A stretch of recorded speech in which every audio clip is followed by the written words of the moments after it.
Hello বন্ধুরা, কেমন আছেন সবাই? আশা করছি ভালো আছেন। তো আজকের ভিডিওতে আমি রিসেন্টলি রিলিজ হওয়া ইম্যাকুলেট মুভির ফুল এক্সপ্লেনেশন নিয়ে চলে এসেছি। আশা করছি এই ভিডিওটা আপনাদের ভালো লাগবে, তাই ভিডিওটাকে সম্পূর্ণ দেখার অনুরোধ করছি। এছাড়া এর আগের ভিডিওতে আমি আর্কেডিয়ান মুভিকে এক্সপ্লেন করেছি। যদি এখনও পর্যন্ত আপনারা ভিডিওটাকে না দেখে থাকেন তাহলে ডেসক্রিপশন ও আই বাটনে থাকা লিঙ্কে ক্লিক করে ভিডিওটাকে অবশ্যই দেখে নেবেন।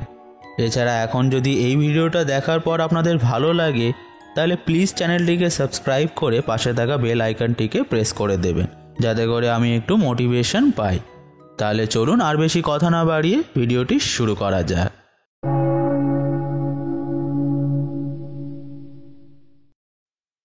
তো মুভিটির শুরুতে আমাদেরকে একটা বিশাল বড় কনভেন্টকে দেখানো হয়, যার মধ্যে আমরা একটা সিস্টারকে দেখি যে ভয়ে ভয়ে তার জিনিসপত্র প্যাক করছিল। যেটার পর সে তার রুমের দেওয়ালে কিছু লিখে সেটাকে একটা ফটো ফ্রেম দিয়ে ঢাকা দিয়ে দেয়। এরপর সে মাদার সুপিরিয়ারের রুমে গিয়ে কনভেন্টের মেন গেটের চাবি চুরি করে, যেটাতে আমাদের কাছে এটা ক্লিয়ার হয়ে যায় যে এই সিস্টারটা সেখান থেকে পালিয়ে যেতে চাইছিল, কিন্তু সে যাওয়ার আগে তার রুমের দেওয়ালে কিছু লিখে দিয়েছিল দ্যাট সাজেস্ট যে সে বাকিদেরকে কিছু ওয়ার্ন করতে চায়। এরপর সে যখন মেন গেটে পৌঁছে সেটাকে খোলার চেষ্টা করতে লাগে, ঠিক তখনই তার পিছনে কনভেন্টের ভিতর থেকে 4 জন কালো কাপড় পরা সিস্টার এসে তাকে ধরে ফেলে এবং জোর করে কনভেন্টের ভিতরে নিয়ে চলে যায়। এরপর তার শাস্তি হিসাবে তাকে টর্চার করে জ্যান্ত কফিনের মধ্যে দিয়ে তাকে দাফন করে দেওয়া হয়, যার সঙ্গে সঙ্গে স্ক্রিনটি এখানেই ব্ল্যাকআউট হয়ে যায়। তো নেক্সট সিনে আমরা সিসিলিয়া নামে একটা সিস্টারকে দেখতে পাই, যে স্টেশনে দাঁড়িয়ে কারোর জন্য অপেক্ষা করছিল। ঠিক তখনই একটা লোক এসে সিসিলিয়াকে পিক করে সেই কনভেন্টের মধ্যে নিয়ে যায়, যেটা আমরা মুভিটির শুরুতে দেখেছিলাম। এখন কনভেন্টে পৌঁছে সিসিলিয়া সর্বপ্রথম মাদার সুপিরিয়ারের সঙ্গে দেখা করে, যে সেখানকার সিনিয়র মেম্বারদের মধ্যে একজন ছিল। এখন মাদার সুপিরিয়ার প্রথমে সিসিলিয়ার সৌন্দর্যের প্রশংসা করে, তারপর তাকে সিস্টার ইজাবেলের সঙ্গে তার রুম দেখতে পাঠিয়ে দেয়। এখন সিসিলিয়া যখন ইসাবেলের সঙ্গে যাচ্ছিল তখন ইসাবেল তাকে এই কনভেন্টের বিষয়ে সমস্ত ইনফরমেশান দিতে লাগে, যেটাতে আমরা জানতে পারি যে আসলে এই কনভেন্টে সেই সমস্ত সিস্টাররা থাকে যাদের এখন বয়স হয়ে গিয়েছে এবং তাদের খেয়াল রাখার জন্য কেউই নেই। এছাড়া এই কারণেই সিসিলিয়াকে ইটালির এই কনভেন্টে ডাকা হয়েছিল, যেখানে তাকে এখানে ডাকার পিছনে ফাদার সাল তেরেস্কির হাত ছিল, কিন্তু কেন সেটা আমরা আগেই জানতে পারবো। এছাড়া আমরা এটাও জানতে পারি যে সিসিলিয়ার বৃদ্ধ মানুষদের সাহায্য করতে ভালো লাগতো, তার জন্যই বিশেষ করে সে এখানে আসতে রাজি হয়েছিল। এখন সিসিলিয়া যখন তার রুমে পৌঁছায় সেখানে তার সঙ্গে সিস্টার গোয়েনের সঙ্গে দেখা হয়, যে সেখানে সিগারেট খাচ্ছিল। এরপর তাদের মধ্যে হওয়া কথোপকথনের দরুন আমরা জানতে পারি আসলে সিসিলিয়া ট্রান্সফার হয়ে এখানে এসেছিল, যেখানে সে সিস্টার হওয়ার ডিসিশন এই কারণেই নিয়েছিল কারণ সে যখন ছোট ছিল তখন সে একটা লেকের মধ্যে পড়ে যায়, আর যেহেতু সে সাঁতার জানতো না তার জন্য সে লেকের মধ্যে ডুবে যায়। যেটার পর তাকে যখন লেক থেকে বার করা হয় তখন ডক্টরসরা স্পষ্ট বলে দিয়েছিল যে সে আর বেঁচে নেই, কিন্তু তার কিছুক্ষণের মধ্যে সিসিলিয়া অলৌকিকভাবে বেঁচে উঠেছিল। তাই তখন থেকে সিসিলিয়া মনে করতে লাগে ঈশ্বর তাকে কোনো কারণের জন্যই বাঁচিয়েছে, যার জন্য সে তার সারা জীবনটাকে ঈশ্বরের কাছে উৎসর্গ করে দেবে। এখন তারা দুজনে আরও কিছু কথাবার্তা বলছিল, ঠিক তখনই সিসিলিয়াকে কিছু সেরিমনির জন্য ডাকা হয়, যেখানে ফাদার স্যাল তেদেস্কি ও কার্ডিনাল ফ্র্যাঙ্কো মেরোলা কিছু রিচুয়াল পারফর্ম করে, যার দরুন সিসিলিয়া ঈশ্বরের নামে প্রতিজ্ঞা নেয় যে সে তার বাকি জীবনটাকে জিজাস ক্রাইস্টের নামে করে দিচ্ছে এবং এরপর থেকে সে কখনো কোনো পুরুষের সঙ্গে কোনো প্রকারের রিলেশনে জড়াবে না আর সারা জীবন ঈশ্বরের কাজে নিযুক্ত থাকবে। এখন সমস্ত রিচুয়াল কমপ্লিট হয়ে যাবার পর সিসিলিয়া ফাদার তেদেস্কির সঙ্গে কথা বলতে লাগে, যেখানে ফাদার তাকে তার শরীরের ঠিকঠাক খেয়াল রাখতে বলে, যেটাতে সিসিলিয়া রাজি হয়ে যায়। এরপর সে যখন ওয়াশরুমে যায় ঠিক তখনই সে কারোর কান্নার আওয়াজ শুনতে পায়, তাই আওয়াজটাকে ফলো করতে করতে সিসিলিয়া যখন চার্চের ভিতরে যায় সে লক্ষ্য করে সেখানে একটা সিস্টার উপর হয়ে শুয়ে চিৎকার করে করে কাঁদছে। ফলে সিসিলিয়া যখন তাকে সামলাতে তার কাছে যায় ঠিক তখনই সেই সিস্টারের ফেসটাকে দেখে প্রচণ্ড ভয় পেয়ে যায়, কারণ সিস্টারটির মুখ একটা লাল কাপড় দিয়ে অদ্ভুতভাবে ঢাকা ছিল। এখন সেই মুহূর্তে সেখানে সিস্টার ফ্রান্সেস্কা চলে আসে, যাকে দেখার পর যখন সিসিলিয়া পুনরায় পিছন ফিরে তাকায় সে দেখে সেখানে কেউই নেই। এরপর সিস্টার ফ্রান্সেস্কা তাকে একটা রুমে নিয়ে যায় যেখানে জিজাস ক্রাইস্টের বডি রাখা ছিল, সঙ্গে সেখানে একটা নীলও রাখা ছিল, যেটাকে নিয়ে সিস্টার ফ্রান্সেস্কা সিসিলিয়াকে বলে, এই নীলটাকে নিয়ে তোমার শরীরে তেমন দাগ করো যেমনটা জিজাস ক্রাইস্টের ছিল যখন তাকে ক্রুসিফাই করা হয়। যেটা শুনে সিসিলিয়া সেখানেই বেহুশ হয়ে পড়ে যায়। এরপর যখন তার হুঁশ ফেরে সে নিজেকে একটা জেলের মতো জায়গায় বন্ধ পায়, যেখানে তার নজর রাখার জন্য একটা ফাদারও বসেছিল। তাই সিসিলিয়া যখন তার সঙ্গে কথা বলার চেষ্টা করে সেই ফাদার তার কোনো কথারই উত্তর দেয় না। ঠিক তখনই দেওয়ালের মধ্যে থেকে দুটো হাত বার হয়ে সিসিলিয়াকে টেনে একটা রুমে নিয়ে চলে যায়, যেখানে কিছু সিস্টার্সরা যারা মুখে লাল কাপড় পরেছিল তারা সিসিলিয়ার কাছে এসে তাকে একটা ছুরি দিয়ে স্ট্যাব করতে যাবে। ঠিক তখনই সিসিলিয়ার ঘুম ভেঙে যায় আর আমরা বুঝতে পারি যে এটা সিসিলিয়ার একটা দুঃস্বপ্ন ছিল। এখন এই নাইটমেয়ারটার কারণে সে প্রচণ্ড ভয় পেয়ে গিয়েছিল, যেখানে হঠাৎ করে তার রুমের দরজার সামনে সে কাউকে দাঁড়িয়ে থাকতে দেখে, কিন্তু রুমের লাইট অন করার সঙ্গে সঙ্গে সেখানে আর কেউই ছিল না। ফলে সিসিলিয়া ভাবে সে হয়তো ভুল কিছু দেখেছে। এখন পরের দিন সকালে যখন চার্চের মধ্যে মিটিং চলছিল তখন সিসিলিয়া মাদার সুপিরিয়ারের একটা কথায় হেসে ফেলে, যেটা মাদার সুপিরিয়ারের মোটেও পছন্দ হয় না, কিন্তু তবুও সে আপাতত কিছুই বলে না। এরপর সবাই সবার কাজে লেগে যায়, যেখানে সিসিলিয়া যখন ভেজা কাপড়গুলো শুকাতে দিয়ে শুকিয়ে যাওয়া কাপড়গুলো তুলছিল ঠিক তখনই সে লক্ষ্য করে তার দিকে একটা সিস্টার নজর রেখে দিয়েছে। এরপর রাতে যখন সিসিলিয়া ঘুমাচ্ছিল ঠিক তখনই হঠাৎ করে এক বৃদ্ধ মহিলা এসে তার চুল কাঁচি দিয়ে কাটতে শুরু করে, যেটাতে সে প্রচণ্ড ভয় পেয়ে যায়। কিন্তু সেভাবে হয়তো মহিলাটি ঘুমের ঘোরে হাঁটছে, তার জন্য সে তাকে নিয়ে সেই জায়গায় শুইয়ে দেয় যেখানে বাকি রিটায়ার সিস্টাররা শুয়েছিল। এখন সিসিলিয়া যখন তার রুমে ফিরছিল ঠিক তখন সে সেই বৃদ্ধ মহিলাটির পায়ে একটা ক্রসের দাগকে লক্ষ্য করে, যেটা পুড়ে যাওয়ার কারণে ফুটে উঠেছিল। কিন্তু পুড়ে যাওয়ার কারণে স্পেসিফিক ক্রসের চিহ্ন ফুটে ওঠা এটা একটু অদ্ভুত ছিল, যেটা সিসিলিয়াও বুঝতে পারে না এবং একটু অবাক হয়ে যায়। এখন পরের দিন সকালে যখন সিসিলিয়া বাকি সিস্টারদের সঙ্গে মিলে স্নান করছিল তখন তার সঙ্গে সিস্টার ফ্রিদের পরিচয় হয়, যার সঙ্গে কথা বলতে বলতে সে জানতে পারে আসলে ফ্রিদেকে একজন ধোঁকা দিয়েছিল, যার জন্য সে সিস্টার হওয়ার ডিসিশন করে নেয়, যাতে সে ভবিষ্যতে কখনো কোনো পুরুষের সাথে রিলেশনে জড়িয়ে না পড়ে। এখন এটা শুনে সিসিলিয়াও তার কাহিনীটাকে তাকে বলে, যেটার কিছুক্ষণের মধ্যেই হঠাৎ সিসিলিয়ার ভমিটিং হয়। তাই নেক্সট সিনে তার চেক আপ করানো হয়, যেখানে একটা শকিং বিষয় সবার সামনে আসে যে সিসিলিয়া তো আসলে প্রেগনেন্ট, কিন্তু এটা তো কখনোই সম্ভব নয়। যেখানে সিসিলিয়াও বিষয়টা জেনে পুরো শকড হয়ে যায়, কারণ সে আজও পর্যন্ত কখনো কোনো পুরুষের সঙ্গে ফিজিক্যালি হয়নি, যার মানে হলো সে সম্পূর্ণ ক্লিন ছিল। এখন ঘটনাটির পর চার্চের ফাদার সিসিলিয়াকে আসল সত্যিটা কি সেটা বলতে বলে, যেখানে সিসিলিয়া তার কথায় অনড় থাকে। এখন ঘটনাটির পর সবাই ভাবে যেহেতু সিসিলিয়া কোনোদিনও কখনো কোনো পুরুষের সঙ্গে ফিজিক্যাল হয়নি, কিন্তু তারপরেও সে প্রেগনেন্ট হয়ে গিয়েছে, তাই তাদের ধারণা অনুযায়ী সিসিলিয়া আসলে ভার্জিন ম্যারি, যার পেটে জিজাস ক্রাইস্ট আছে। আর হয়তো জিজাস ক্রাইস্ট পুনরায় পৃথিবীতে জন্ম নিতে চলেছে, যাতে পৃথিবীতে শান্তি পুনরায় বজায় থাকে। এরপর সবাই মিলে সিসিলিয়াকে প্রিন্সেসের মতো ট্রিট করতে শুরু করে, যেটা দেখে ইজাবেলের মোটেও পছন্দ হয় না। এনিওয়েজ নেক্সট সিনে যখন সিসিলিয়া পুনরায় ভমিটিং হয় তখন তার একটা দাঁত ভেঙে যায়, যেটা দেখে সিসিলিয়ার পুরো শকড হয়ে যায়, কারণ তার প্রেগনেন্ট হওয়াটা কোনো নর্মাল প্রেগনেন্সি নয়, কিন্তু তারপরেও তার দাঁত ভেঙে যাওয়াটা একটু অদ্ভুত ছিল। এখন পরের দিন সকালে যখন সিসিলিয়া স্নান করার সময় বাথটাবের মধ্যে একটু রিল্যাক্স করছিল ঠিক তখনই ইসাবেল সেখানে এসে তাকে ডুবিয়ে মেরে ফেলার চেষ্টা করতে লাগে এবং বলে, তোমার জায়গায় আমার থাকার দরকার ছিল।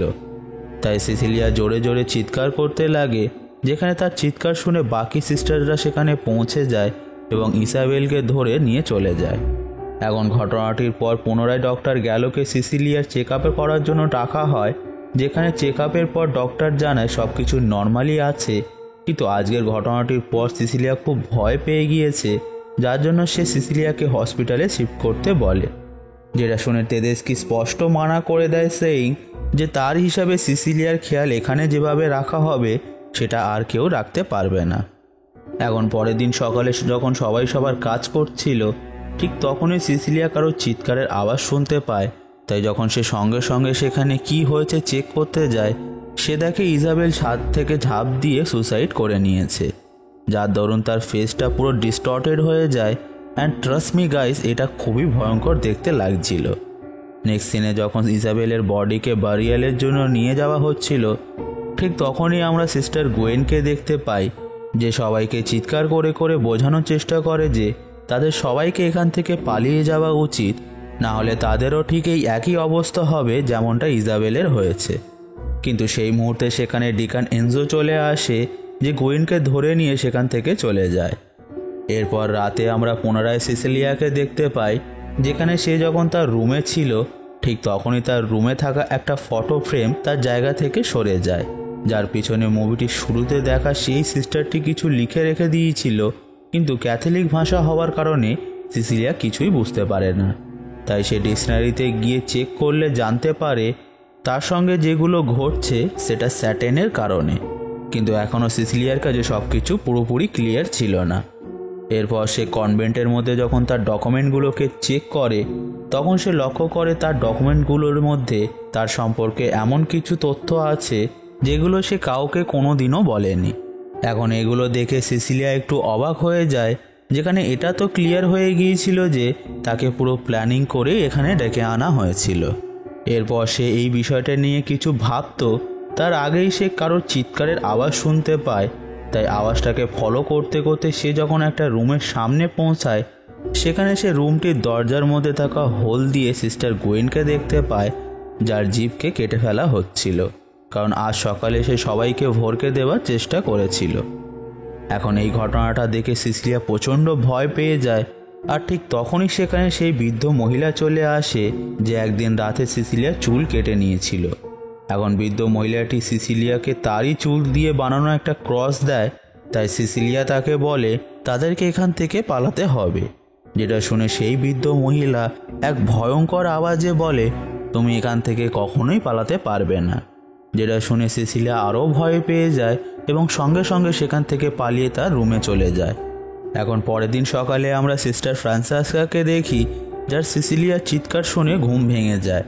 তাই সে সঙ্গে সঙ্গে সিসিলিয়ার রুমের দিকে ছুটে যেতে লাগে, যেখানে অলরেডি টেডেস্কিও পৌঁছে গিয়েছিল, যারা দেখে সিসিলিয়ার মিসক্যারেজ হয়ে গেছে। এই বিষয়টা দেখে তারা পুরো হতাশ হয়ে পড়ে, আর টেডেস্কির সঙ্গে সঙ্গে সিসিলিয়াকে তার গাড়িতে তুলে হসপিটালের উদ্দেশ্যে বেরিয়ে পড়ে। এরপর যখন সিস্টার ফ্রান্সেসকা সিসিলিয়ার রুমের বেডশিটটাকে কাঁদতে কাঁদতে তুলছিল, ঠিক তখনই তার নজর সিসিলিয়ার বেডের নিচে পড়ে, যেখানে সে একটা মরা চিকেনকে পড়ে থাকতে দেখে, যার মানে হলো সিসিলিয়া তাদেরকে বোকা বানিয়েছিল যাতে সে সেখান থেকে পালাতে পারে। এখন বিষয়টা বুঝতে পেরে ফ্রান্সেসকা সঙ্গে সঙ্গে টেডেস্কিকে কল করে বিষয়টা জানিয়ে দেয়, যেটা শুনে টেডেস্কি গাড়িটাকে থামায় এবং সিসিলিয়াকে পালিয়ে যেতে বলে। যেটা শুনে সিসিলিয়া ভাবে টেডেস্কি হয়তো ভালো মানুষ, তাই সে সঙ্গে সঙ্গে সেখান থেকে পালাতে লাগে। কিন্তু তার দুর্ভাগ্যবশত পিছন থেকে ডিকন ও টেডেস্কি পুনরায় এসে তাকে ধরে ফেলে, যেটার পর তারা দুজন মিলে তাকে আবারও সেই কনভেন্টের মধ্যে ফিরিয়ে নিয়ে যায়। এরপর টেডেস্কি সিসিলিয়াকে সেই রুমে নিয়ে যায় যেখানে জিজাস ক্রাইস্টের বডি ও সেই নীলটা রাখা ছিল, যেটা হাতে নিয়ে টেডেস্কি কিছু কথা রিভিল করে। আর এখানে আসে কাহিনীতে আসল টুইস্ট। টেডেস্কি জানায় তার হাতে থাকা এই নীলটা আসলে সেই নীলগুলোর মধ্যে একটা, যার দ্বারা অরিজিনাল জিজাস ক্রাইস্টকে ক্রুসিফাই বা শুলে চড়ানো হয়েছিল, যার জন্য এই নীলটার মধ্যে জিজাস ক্রাইস্টের ডিএনএ আছে। এছাড়া টেডেস্কি আসলে ফাদার হওয়ার আগে একজন বায়োলজিস্ট ছিল, আর যখন থেকে সে এই নীলটাকে হাতে পেয়েছে তখন থেকে সে এই নীলটার মধ্যে থেকে ডিএনএ বার করে অনেকগুলো সিস্টারকে তার দ্বারা প্রেগনেন্ট করিয়েছে। কিন্তু কারো থেকে সে কখনো সফলতা পায়নি, কারণ সেই সমস্ত সিস্টার্সদের কিছুদিনের মধ্যেই মিসক্যারেজ হয়ে যেত, যেখানে 20 বছর পর এই প্রথম ঘটেছিল যে সিসিলিয়ার মধ্যে বাচ্চা সুস্থভাবে বড় হচ্ছিল। যেখানে এগুলো শোনার পর সিসিলিয়ার কাছে পুরো ক্লিয়ার হয়ে যায় যে ফাদার টেডেস্কি কতটা নিষ্ঠুর মনের মানুষ। এরপর ফাদার সিসিলিয়াকে একটা রুমে নিয়ে যায় যেখানে অনেকগুলো প্রিম্যাচিওর বেবিকে রেখে দেওয়া হয়েছিল যারা মারা গিয়েছে।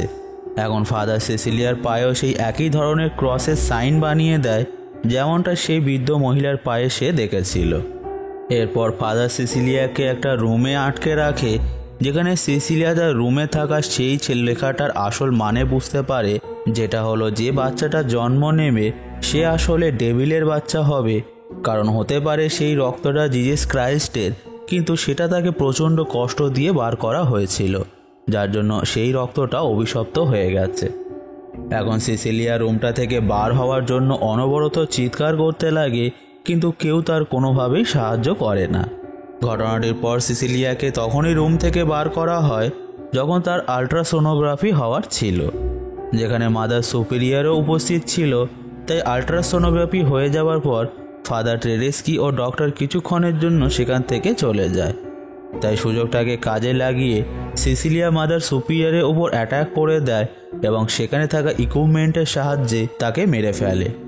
এরপর সে বাইরে বার হয়ে ফাদার ফ্র্যাঙ্কোকেও চেন দিয়ে গলা আটকে মেরে ফেলে, যেটার পর সে সোজা সেই রুমে চলে যায় যেখানে জিজাস ক্রাইস্টের সেই নেলটা রাখা ছিল। এরপর সেই নেলটাকে নিয়ে সেই রুমে যায় যেখানে বাকি ডিএনএ মানে সেই সমস্ত প্রিম্যাচিওর বেবিদের রাখা হয়েছিল। এখন ভবিষ্যতে তার মতো ঘটনাটা আর কারোর সঙ্গে যাতে না ঘটতে পারে তার জন্য সে রুমটিতে ইথানিল ছড়িয়ে দিয়ে আগুন লাগাতে যাবে, ঠিক তখনই সেখানে টেরেস্কি চলে আসে। কিন্তু সিসিলিয়ার হাতে লাইটার দেখে সে আর এগিয়ে আসে না, যেখানে ঠিক এই পয়েন্টেই সিসিলিয়ার লেবার পেন শুরু হয়ে যায়। তাই এই সুযোগটাকে কাজে লাগিয়ে টেরেস্কি সিসিলিয়াকে আটকানোর চেষ্টা করে, কিন্তু সে কোনোভাবে তার হাত থেকে ছাড়া পেয়ে রুমের বাইরে বেরিয়ে বাইরে থেকে রুমটাকে লক করে দেয়। কিন্তু ততক্ষণে টেরেস্কিও সেখানে চলে এসেছিল যে তার চুলকে ধরে ফেলে। তাই সিসিলিয়া লাইটারটাকে জ্বালিয়ে রুমটির মধ্যে ফেলে দেয়, যার ফলে রুমটিতে পুরো আগুন লেগে যায়। কিন্তু তবুও টেরেস্কি বেঁচে গিয়েছিল যে পুনরায় সিসিলিয়াকে ধরার জন্য তার পিছু নেয়। সঙ্গে সে সিসিলিয়ার ওপর প্রচণ্ড রেগে যায়, কারণ সিসিলিয়া সমস্ত ডিএনএকে নষ্ট করে দিয়েছিল আর শুধুমাত্র তার পেটেই জিজাস ক্রাইস্টের লাস্ট ডিএনএটা ছিল।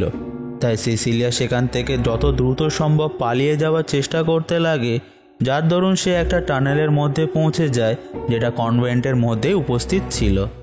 এখন সিসিলিয়া নিজের প্রাণ বাঁচানোর জন্য সেই টানেলের মধ্যে লুকিয়ে পড়ে, যেখানে ততক্ষণে টেরেস্কিও পৌঁছে গিয়েছিল। টেরেস্কি বারবার সিসিলিয়াকে বাইরে বার হয়ে আসতে বলছিল, কিন্তু সিসিলিয়া কোনো সাড়া শব্দ ছাড়াই লুকিয়ে থাকে। আর ঠিক তখনই তার নজরে তার পাশে পড়ে থাকা একটা সিস্টারের বডির উপরে পড়ে, যেটা দেখে সে প্রচণ্ড ভয় পেয়ে যায়। আর বন্ধুরা, এটা সেই সিস্টারের লাশ ছিল যাকে আমরা মুভিটির শুরুতে জ্যান্ত দাফন করে দিতে দেখেছিলাম। এরপর সিসিলিয়া সেখান থেকে কোনোভাবে বার হয়ে আরও কিছুটা এগিয়ে যায়, যার দরুন সে সেখান থেকে বার হওয়ার জন্য একটা রাস্তা পেয়ে গিয়েছিল।